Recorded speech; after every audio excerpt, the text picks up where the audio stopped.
What's up guys? Bago na naman panibago na naman to.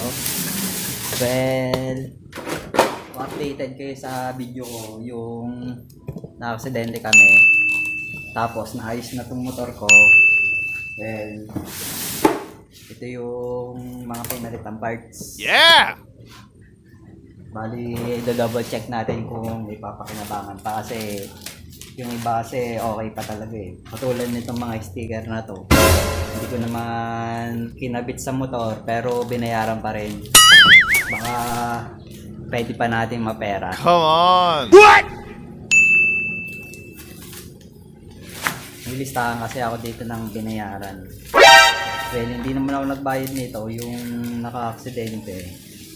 Nakadisgrasya sa amin. Pero may mga parts talaga dito na pwedeng pang magamit. Kaya i-check ko.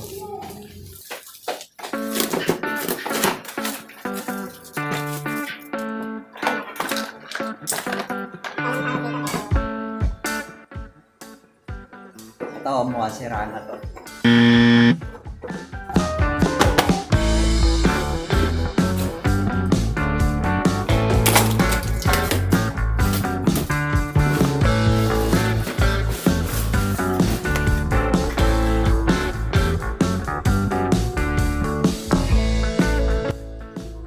Okay ito.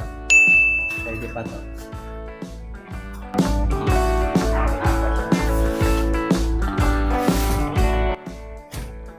Ito, pwede pa to.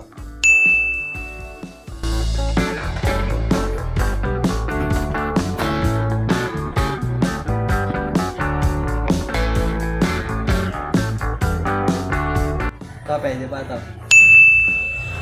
Pwede pa to magamit.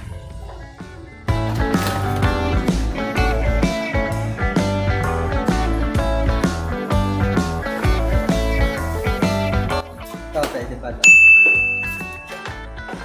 So, ito yung na-damage sa ilaw.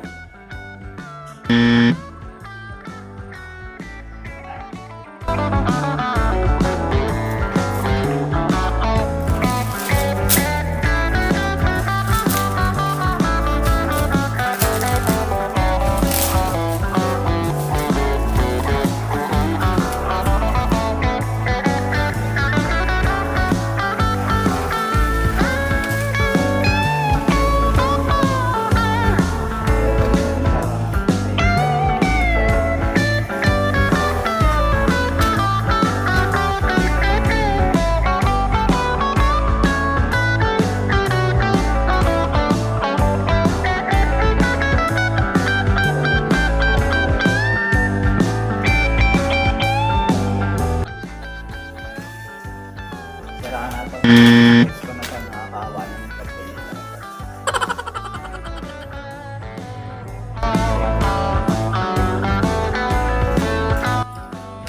Stove niya.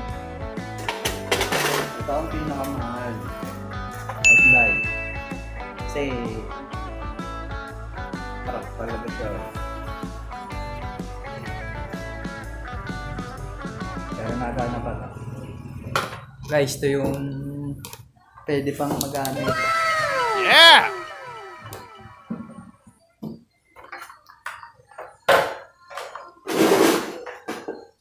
Yan.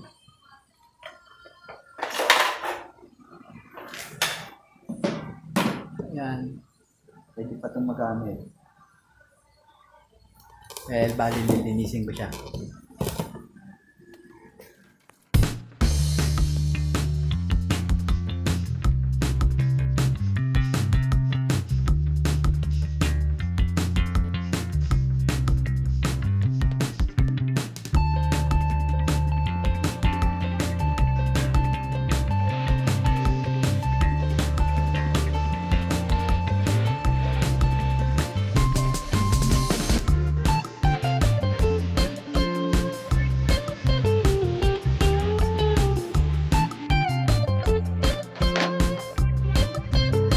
Ayun guys, well, papatuyuin lang natin siya.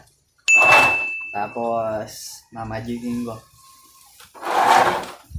Piliin mo, pakikintabing ko siya. Pwede nyo lang. A few minutes later. Yung apat na lang yan ang pwede talagang magamit kasi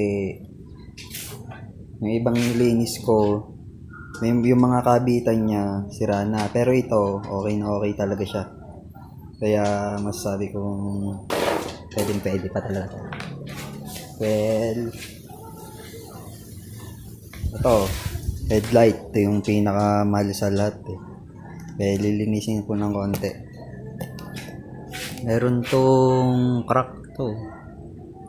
Lamat lang siya pero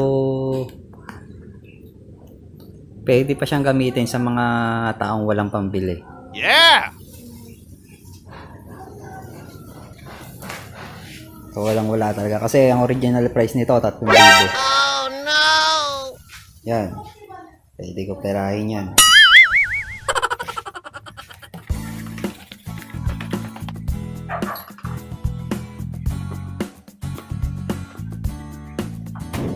Well, tatry natin ngayon siyang i-post sa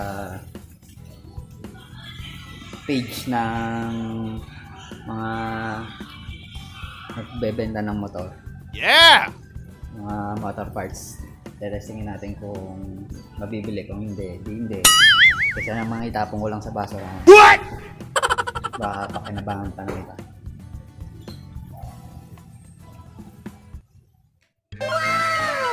Yeah!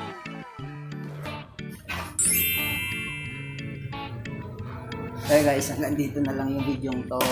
And don't forget to like and subscribe my channel, Magsino Kulan. And thank you.